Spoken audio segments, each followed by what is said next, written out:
Valentine's Day is coming up, and for me, there's only one place I trust, 1-800-Flowers.com. This year, 1-800-Flowers wants to make sure you're a Valentine's hero with an exclusive offer. Double the roses for free. When you buy 1 dozen, they'll double your bouquet to 2 dozen roses. It's the perfect way to say I love you without breaking the bank. Trust me, 1-800-Flowers always delivers. To claim your Double the Roses offer, go to 1-800-Flowers.com/ACAST. That's 1-800-Flowers.com/ACAST. To make switching to the new Boost Mobile risk-free, we're offering a 30-day money-back guarantee. So why wouldn't you switch from Verizon or T-Mobile? Because you have nothing to lose. Boost Mobile is offering a 30-day money-back guarantee. No, I asked why wouldn't you switch from Verizon or T-Mobile? Oh. Wouldn't. Because you love wasting money as a way to punish yourself because your mother never showed you enough love as a child? Whoa. Easy there. Yeah. Applies to online activations. Requires port in and auto pay. Customers activating in stores may be charged non-refundable activation fees.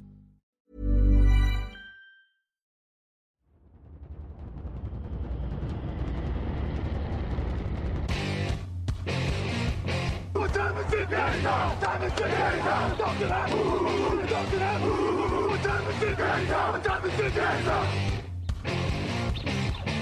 Got gun, Hulk left slot, Dixie left, T left, Mercedes, wide chip, Ricky, Fever left, 75, Katie, Omaha. We're good.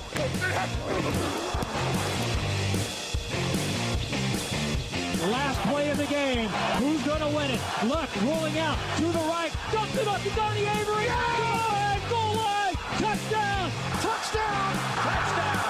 Touchdown. Bonjour à toutes et bonjour à tous et bienvenue sur notre nouveau podcast Touchdown Actu. Nikinia Simiong, très heureux de vous retrouver pour un nouveau numéro sur les jeunes joueurs en NFL et en NCAA.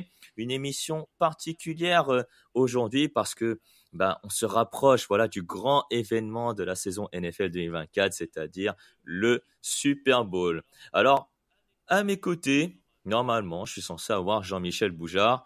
Mais comme vous le savez, vous avez pu le voir sur les réseaux sociaux, sur différentes vidéos là, qui ont circulé. Il est à la Nouvelle-Orléans et malheureusement là, à l'heure où on enregistre, c'est un peu le matin pour lui. Il est en train de dormir. Voilà. Donc à mes côtés, j'ai un remplaçant, mais de très grande qualité, qui va m'accompagner dans cette émission. C'est évidemment Victor Rouillet. Bonjour Victor, comment vas-tu ? Bonjour Niti, bonjour à toutes et bonjour à tous. Écoute, ça va bien. Mahomes n'est pas disponible. Du coup, c'est Carson Wentz qui est sur le terrain. Pour le meilleur et pour le pire, évidemment.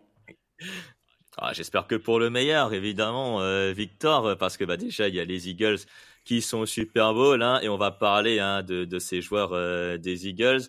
On va aussi parler, évidemment, des Chiefs de Kansas City. Là, on a un peu fait, des émissions par rapport à l'histoire du Super Bowl, par rapport aux alentours du Super Bowl. Il y a même des articles sur le Super Bowl, liés au show de la mi-temps, liés aux entraîneurs, etc. Là, on va rentrer petit à petit sur le terrain, avec les jeunes qui vont briller, on espère, au Super Bowl. Donc, il y a Xavier Worthy du côté des Chiefs. On a aussi George Karlaftis également, le défenseur. Et puis, du côté des Eagles, on a Jalen Carter et Cooper DeJean. Victor, est-ce que ça te va comme programme ?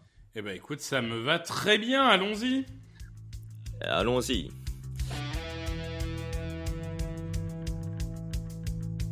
Actu, analyse, résultat, toute l'actu de la NFL, c'est sur touchdownactu.com.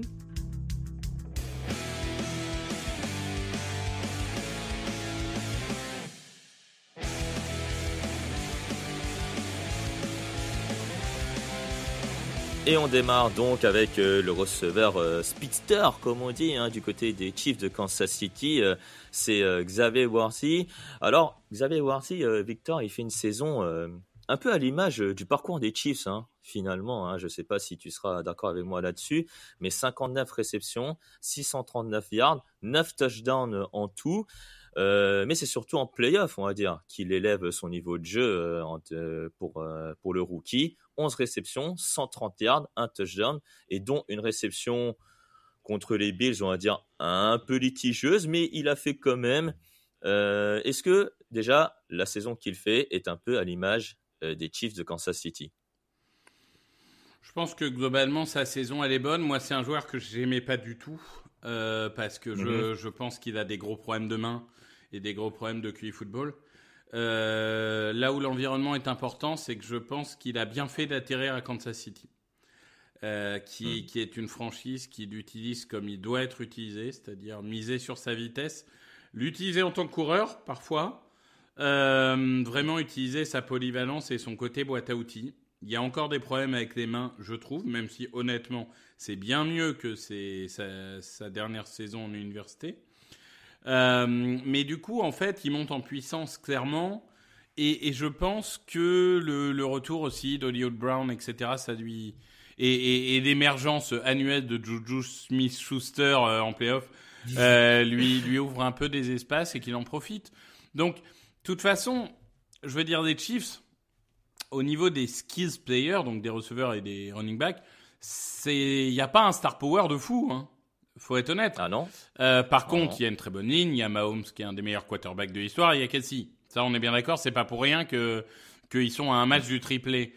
Mais au niveau des receveurs, et c'était déjà le cas l'année dernière, ça fait pas rêver sur le papier. Et c'est vrai que Worthy, forcément, la comparaison est un peu facile, même si je pense que c'est pas du tout le même talent, mais il remplace un peu Tyreek Hill dans ce rôle de feu follet, de joueur polyvalent, même si je trouve qu'il a un peu plus un côté Deebo Samuel que Tyreek Hill. Mais pour le coup, c'est avec une équipe inventive comme les Chiefs, qui ont même réussi à faire croire pendant un an que Kadarius Toney était un joueur de foot.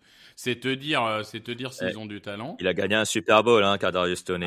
Il marque un touchdown au Super Bowl. Voilà, un touchdown en plus. Ouais. Il a sa bague et on lui enlèvera jamais. Ça, c'est une évidence. Mais du coup, je pense que l'environnement lui permet de se développer. Ouais.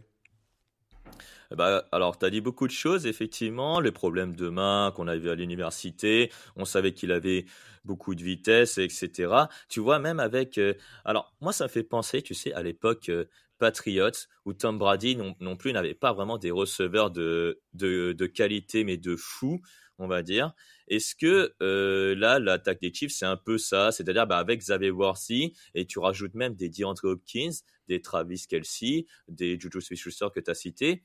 Est-ce que là, pour le Super Bowl qui va arriver, est-ce que c'est le joueur sur lequel les Eagles vont devoir surveiller, ou alors est-ce que Xavier Worthy va faire ses yards et tout, et pour autant ne pas être décisif? Si, je pense que c'est quand même une menace de big play, en fait. C'est-à-dire que tu peux ne pas le voir pendant 3/4 temps, mais il peut te marquer un touchdown de 70 yards. Donc c'est un peu le problème avec lui, et je pense qu'en effet, il faudra le surveiller, parce que tu le laisses partir une fois, ça peut faire très mal. Donc ça va être en effet quelque chose d'important. Donc surveillez bien le numéro 1, voilà, des Chiefs de Kansas City, en tout cas pour les défenseurs des Eagles.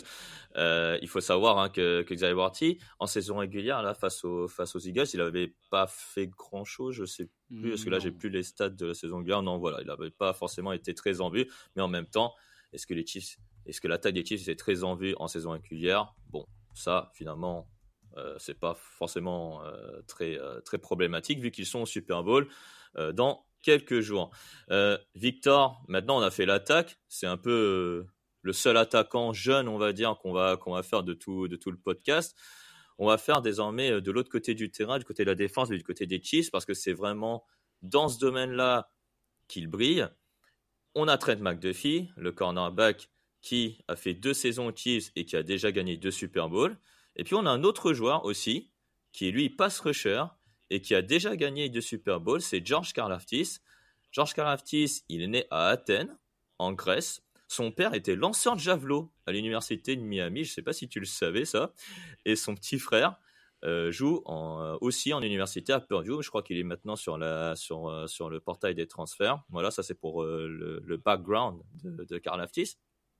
Mais en 3 ans, Victor, il est passé de joueur à gros potentiel à un joueur mais très très solide en tant que pass rusher, quitte à être meilleur, on va dire, que Chris Jones. Oh, meilleur que Chris Jones, attention quand même, attention à respecter les légendes. Mais par contre, c'est vrai que il était déjà très intéressant en tant que rookie, mais il a clairement explosé ces 2 dernières années. Il est le pass rusher numéro 1 de cette équipe. Et en plus d'avoir fait des bonnes saisons, parce qu'il y a quand même 24 sacs en 3 saisons, ce qui est quand même tout à fait honorable, 24 et demi même, et 15 passes défendues, ce qui est assez formidable pour un defensive end. C'est la preuve qu'il sait monter ses bras lorsque la passe va s'envoler. Et évidemment, face à Houston, hein, il a éclaboussé de son talent avec 3 sacs. Il en avait fait un aussi en fin de saison. Il avait fait un match l'an dernier à 3 sacs, enfin 2,5 sacs, c'est contre les Broncos. Ouais, c'est ça. Mais sinon, cette saison, c'est quand même 61 pressions en saison régulière. Il fait partie des meilleurs pass rushers dans ce domaine-là, mais surtout 21 quarterback hits. C'est le meilleur dans ce domaine-là en saison régulière. George Karlaftis à Purdue. Pour ceux qui ne le connaissent pas, il était comment à Purdue en université? Parce que moi, je savais que c'était un joueur qui avait vraiment, comme j'ai dit auparavant, un gros potentiel. Est-ce que c'est le joueur qu'on voit aujourd'hui, après 3 ans NFL aux Chiefs, ou alors il est meilleur aujourd'hui que ce qu'il a montré à Purdue, où il était quand même plutôt solide? Il a quand même fait 5 sacs lors de sa dernière année universitaire. Bon, c'est quand même un premier tour, hein, donc le talent, il était là. Après, ça fait partie de ces joueurs un peu bruts, comme des Lucas Van Ness, etc. Bon, parfois ça décolle, parfois ça décolle pas. Hein, c'est toujours un peu compliqué à évaluer. En tout cas, ce qui est sûr, c'est que tu l'as dit en fait.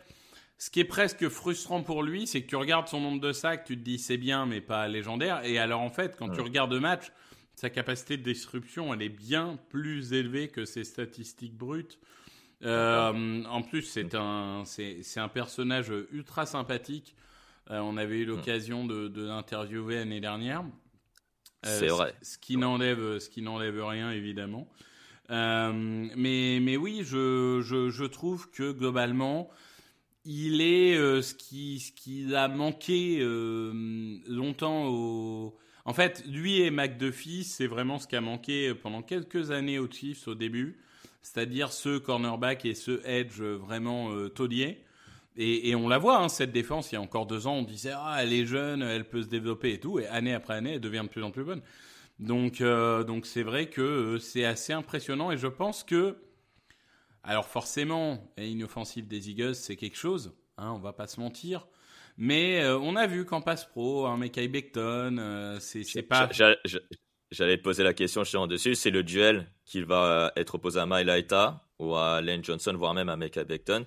Est-ce que tu penses que Karlaftis maintenant va ressurgir pour refaire 3 sacs, ou alors tu penses qu'il peut être bloqué à tout moment, qu'il peut par-ci par-là faire des pressions sur Jalen Hurts? Comment tu vois le match du pass rusher? En fait, le truc, c'est que Spagnuolo est tellement inventif qu'il se peut très bien qu'il stunt 8 fois dans le match et qu'en fait, il attaque plus ses gardes que les tackles. Hein. On n'en sait rien en vrai de comment Spagnuolo approche un match. On sait à quel point il peut être très inventif.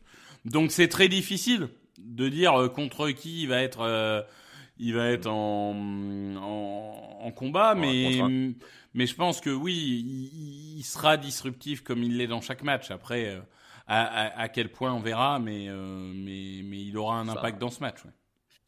Eh ben, on verra bien, surveillez bien. Alors, je me souviens plus de son numéro 56. Voilà, 56. George Karlaftis. Voilà, donc à surveiller également en tant que pass rusher pour ceux qui veulent voir de la défense. Justement, de la défense, c'est ce qu'on verra peut-être le plus du côté des jeunes chez les Eagles de Philadelphie. Et il y en a un. C'est un monstre. On voit limite que lui sur la ligne défensive, alors que pourtant c'est pas le plus grand, voilà, mais c'est le plus dérangeur, c'est le plus destructeur, on va dire, de la poche, des poches, voilà, de protection pour le quarterback. Ce joueur, Victor, c'est Jalen Carter. Tu le connais très bien, Jalen Carter, hein, parce que tu suis évidemment de près les Eagles. Il a fait 2 sacs en playoff contre les Rams. Il n'a pas été impactant au niveau des stats du côté face aux Commanders, mais il a été important.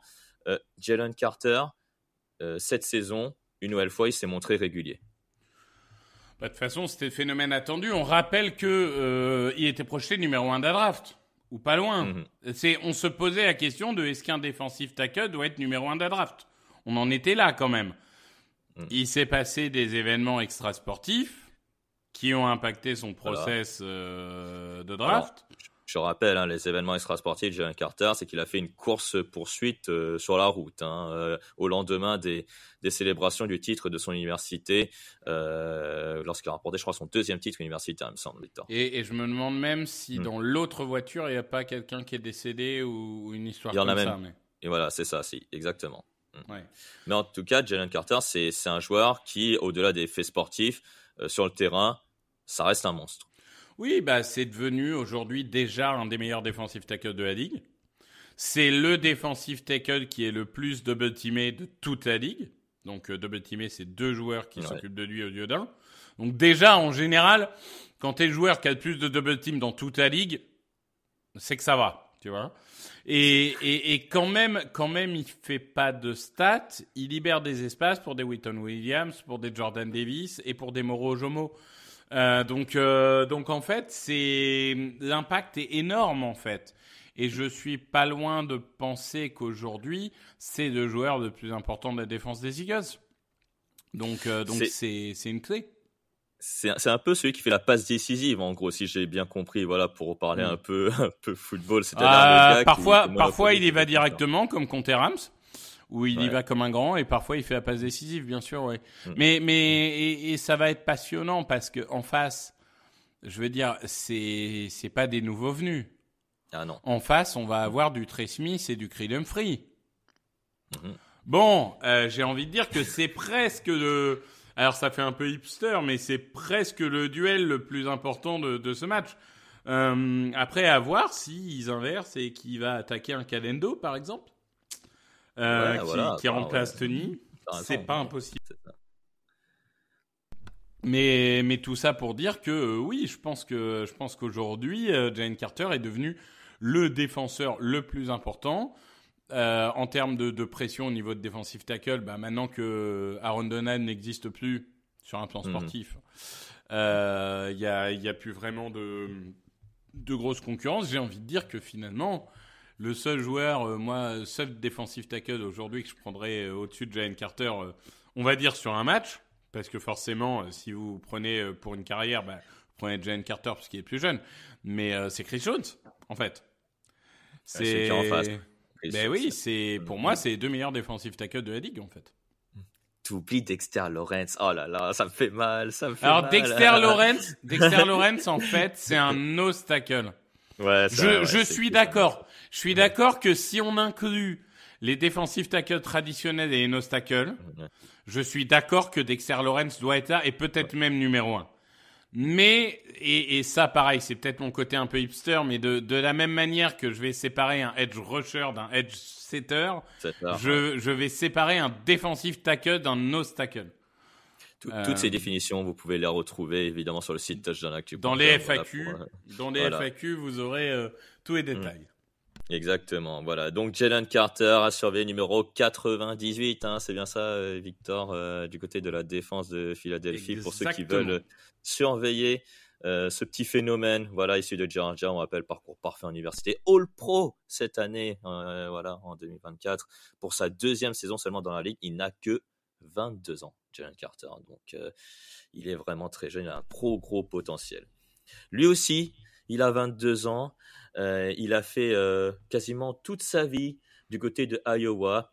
Et je vous dis aussi un petit truc pour ceux qui suivent que le Super Bowl et qui suivent que la NFL. Victor Rouillet est amoureux de ce joueur depuis ses débuts en université. Ce joueur, c'est Cooper DeJean, voilà, on va le dire en anglais. Voilà, façon NFL. Victor, première question toute simple. Pourquoi es-tu amoureux de ce joueur ? Qu'est-ce qui t'a fait tomber amoureux d'un tel joueur ? Oui, Cooper DeJean qui, comme Saquon Barkley, fêtera son anniversaire le jour du Super Bowl. Ah ouais, en plus. Donc, Kansas City, soyez gentils quand même. Vous pouvez quand même offrir un cadeau d'anniversaire à ces 2 joueurs. Belle médaille d'argent. C'est ça. Cooper DeJean, en fait, c'est l'ode à la polyvalence. Cooper DeJean, c'est un cornerback extérieur. Cooper DeJean, c'est un slot cornerback. Cooper DeJean, c'est un safety. Cooper DeJean, c'est un linebacker sur des dame package. Donc, c'est vraiment un joueur à la polyvalence folle. au QI football énorme. Et en fait, ce qui me fait rire, et là où je pense qu'il va peut-être y avoir un jour un changement de tendance en NFL, c'est que coup sur coup, on a vu tomber au deuxième tour 2 joueurs qui avaient un talent de malade, qui étaient Brian Branch et Cooper DeJean. Et les deux sont descendus pour la même raison. Ah ouais, mais c'est pas des cornerbacks purs, ils sont polyvalents, mais du coup, on sait pas trop où les faire jouer, etc. machin. Aujourd'hui, Brian Branch, c'est top 3 slot cornerback dans cette ligue. Et Cooper DeJean, ça, on va dire que ça... Il a de venir. Ouais, c'est ça. Ça tape déjà dans le top 8-10 alors que c'est sa première saison. Donc je me demande si au bout d'un moment les franchises NFL vont pas finir par comprendre. Mais du coup, oui, pardon. Il ne fait pas de statistiques énormes, hein. Il ne fait pas vraiment d'interception, il a fait que 0,5 sacs. Mais c'est au-delà des statistiques qu'il faut voir la production du numéro 33 des Eagles de Philadelphie. C'est l'intelligence de jeu, c'est le placement, c'est même les fumbles qu'il a forcés, et au moment où il les fait, c'est à des moments très très importants en plus qu'il a fait durant cette saison. Oui, il a en plus un talent pour récupérer aussi les fumbles dans les bons moments. Comme il a fait contre les Rams. D'ailleurs, contre les Rams, oui, c'est ça, il en récupère. C'est ça, c'est en super spécial équipe spéciale, pardon. Mais du coup, c'est un joueur, et c'est vrai qu'il est le retourneur de punt, hein, il est en équipe spéciale aussi, donc ça fait aussi partie des choses qu'il sait faire. Et c'est vrai que, oui, les stats sont pas impressionnantes, c'est pas un aimant à ballon, ce qui est par exemple devenu Brian Branch, et qui sera un des objectifs de Cooper DeJean dans le futur. Mais en attendant, il n'était pas titulaire avant la bye. La défense des Eagles n'était pas extraordinaire. Depuis qu'il est titulaire, la défense des Eagles a fini la saison première. Donc, alors première ou deuxième ou troisième selon les référentiels que vous allez prendre, les statistiques avancées ou non. Très bien, mais ça change pas le point. Il a changé cette défense. Cette défense parce que il est devenu un joueur qu'on évite. Il est devenu un joueur qui couvre des zones qui sont compliquées. Et face à un Mahomes qui est terrible en 3-2, 3-3, 4-3 avec ses jambes, face à un Xavier Worthy dont on a parlé, qui est une sorte de menace, je pense que ça va être clé d'avoir un Cooper DeJean. Ça va être clé, et surtout, oui, tu l'as dit, depuis la semaine 6, il est titulaire, et donc une seule défaite seulement. C'était contre les Commanders de Washington, où là, il a un peu souffert, on va dire, notamment face à Terry McLaurin. Bref. Il avait souffert contre Adam Thielen aussi aux Panthers, mais bon, quand t'es un rookie, de toute façon, il y a des matchs où tu te fais bouffer. Hein. La question, c'est comment tu réponds derrière. Donc je pense que pour l'instant, en tout cas, il a montré que fait partie de ces joueurs qui n'abdiquent pas. Et c'est vrai que bon, forcément, il est très reconnaissable parce que c'est un cornerback blanc et qu'il n'y en a pas 10 000. C'est une réalité. Et c'est un truc... c'est le fameux truc où tous les ans, tu vois, il n'y a pas de cornerback extérieur blanc depuis plus de 20 ans, blablabla, comme si ça avait une importance. Mais c'est sûr qu'au niveau de process draft, c'était la première ligne dans tous les draft scouts. Donc voilà, mais... Il a descendu, tu sais, jusqu'au deuxième tour parce qu'il y a aussi des problèmes de blessure. Hein. C'était ça aussi. Donc voilà, c'est peut-être pour ça qu'il est descendu. Peut-être. Mais bon, il y avait comme forme de... Comment dire, de chance, on va dire, que les Eagles le récupèrent, mais ils sont allés le chercher. C'est comme Jalen Carter dont on parlait, ils sont allés les chercher aussi. Donc, merci aux Packers d'ailleurs. Voilà, tout ça pour dire quoi ? Tout ça pour dire que les Chiefs et les Eagles, s'ils sont là aujourd'hui, c'est aussi grâce à la qualité de leur recrutement. Et ça, Victor, tu ne diras pas le contraire. Mais je pense que c'est toujours pareil. Il y a deux choses. Il y a l'environnement aussi. C'est-à-dire que c'est la capacité à trouver les bons jeunes, mais c'est la capacité à les développer aussi. Et je pense que Fangio a fait beaucoup de bien, parce que les Eagles s'étaient enfermés depuis des années dans une logique de « on ne fait pas jouer les rookies ». Ils avaient fait une exception déjà pour Jalen Carter. Et là, cette année, Fangio, Fangio, c'est Fangio, quoi. S'il a envie de faire jouer un rookie, tu vas pas lui dire qui il doit mettre sur le terrain, quoi. C'est pas le genre de personne qui va accepter ça. Et pour le coup, ça a plutôt bien marché. Donc je pense qu'il y avait un talent brut et il y a un très bon développement. Voilà, donc c'est aussi pour ça que ces deux équipes sont aujourd'hui au Super Bowl. C'est parce que déjà ils draftent bien, ils ont des joueurs déjà très solides. Tu l'as dit, l'environnement fait que ils peuvent se développer de manière très tranquille auprès de joueurs expérimentés. Et puis surtout, on le voit, c'est qu'ils peuvent être impactants sur certains matchs de saison régulière et vont peut-être avoir un impact sur le Super Bowl. Donc surveillez bien ces jeunes joueurs, donc Xavier Worthy et George Karlaftis côté des Chiefs, et puis du côté des Eagles, Jalen Carter et Cooper DeJean. Il y en a d'autres, des jeunes qu'on pouvait inclure. Il y a Quinyon Mitchell, notamment le cornerback extérieur, Victor du côté des Eagles, Trent McDuffie également, autre cornerback extérieur du côté des Chiefs de Kansas City. Mais ces deux joueurs aussi vont être peut-être plus sollicités que d'habitude, si j'entends ton propos. Oui, globalement, on a deux très jeunes défenses. Donc, on pouvait citer par exemple Léo Chenal aussi du côté des Chiefs. On peut citer Nohan Smith, évidemment, du côté des Eagles, qui a été excellent également. Mais c'est ça, en fait. Quand tu regardes dans ces deux équipes, il y a quand même des belles choses. Même Brian Cook, le safety des Chiefs, il est pas bien vieux. Ça doit être sa troisième saison aussi. Il a toujours été au Super Bowl, lui aussi. Donc voilà, il y a quand même profusion de jeunes joueurs d'un côté comme de l'autre. En tout cas, tous ceux qui ont été draftés en 2022 du côté des Chiefs, sauf si ils ont été libérés, ils ont toujours été au bout de leur aventure. Et ça, c'est vraiment pas trop mal. Voilà ce qu'on pouvait dire de nos jeunes joueurs cette semaine pour préparer votre Super Bowl qui, je rappelle, aura lieu dans la nuit du 9 février au 10 février. Et ce sera sur M6, à la télé française. W9 ou M6 ? Non, M6. N'oubliez pas. On n'arrête pas le progrès. Exactement. Donc voilà. Victor, merci beaucoup d'avoir été à mes côtés, d'avoir remplacé Jean-Michel. Merci à toi. Et puis, évidemment, profitez tous de cette fin de semaine.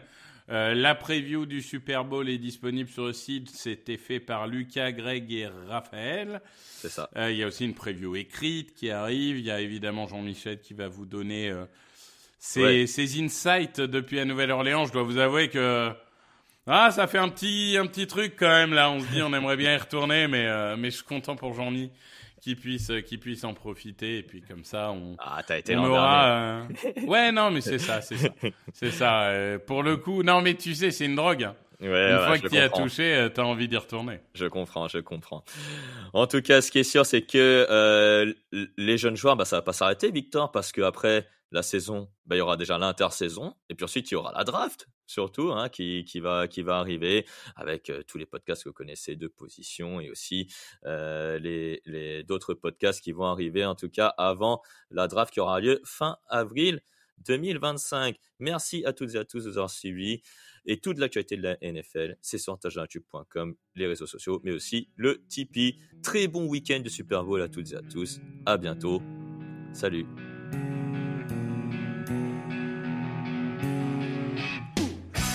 Analyse, fromage et jeux de mots, tout sur le foutu est en TDAQ. Le mardi, le jeudi, tailgate au risotto, les meilleures recettes en TDAQ. Fumble pour JJ Watt, Bismuth pour Marshall Lynch, Proclash Global Beckham, Tom Brady quarterback, calé sur le fauteuil, option Madame Irma, à la fin on compte les points et on finit en requin.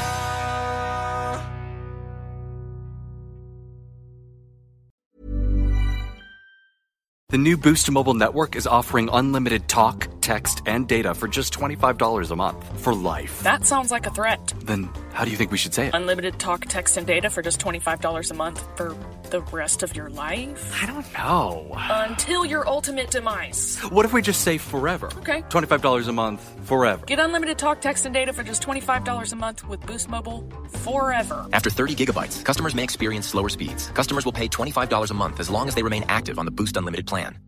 Hi, I'm Raj Punjabi from HuffPost. And I'm Noah Michelson, also from HuffPost. And we're the hosts of Am I Doing It Wrong?, a new podcast that explores the all-too-human anxieties we have about trying to get our lives right. Each week on the podcast, Raj and I pick a new topic that we want to understand better and bring a guest expert on to talk us through how to get it right.